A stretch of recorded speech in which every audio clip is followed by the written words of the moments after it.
Hey guys, welcome back to another Tech Insider video. Today we'll be saying the Apple confirms more problems for iPhone 14 and 14 Pro buyers. So, it is not a good time to buy an iPhone 14 model. Apple's new range has been impacted by numerous bugs at launch, with Apple's releasing two emergency updates already, but the problems keep on coming.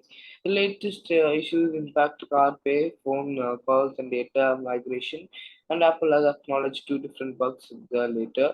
First, CarPlay, which are the owners of 14 iPhone 14 models, are reporting that call quality and volume in use are extremely poor. The problem appears to be widespread, with Mac rumors finding complaints across Reddit, Twitter, and Apple support community and its own forums. This is a typical example. I just upgraded to iPhone 14 Pro Max ever since everyone complains that they barely can hear me on CarPlay, as if I'm whispering on Bluetooth, as they say it is louder. But sounds like I'm in a wind tunnel and it's difficult to hear. I am very disappointed as I had no trouble at all a few days ago on my iPhone 14, 11 Pro Max. It's obviously an issue with the iPhone 14, new iPhone iOS, but what can I do about it? I already played around with the settings volume I could find. While Apple has yet to comment on this, it has been confirmed that the new problems with the data migration to the iPhone 14 Pro and iPhone 14 Pro Max is in an internal memo obtained by the Macromos website. The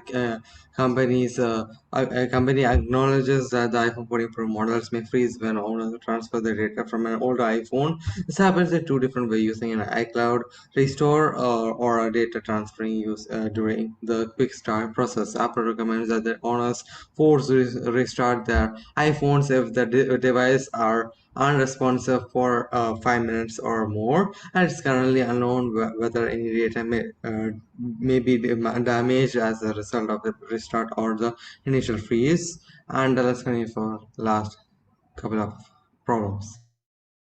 Find these issues with the loading load of iOS 16 bugs, and it appears that early adopters are paying for the enthusiasm.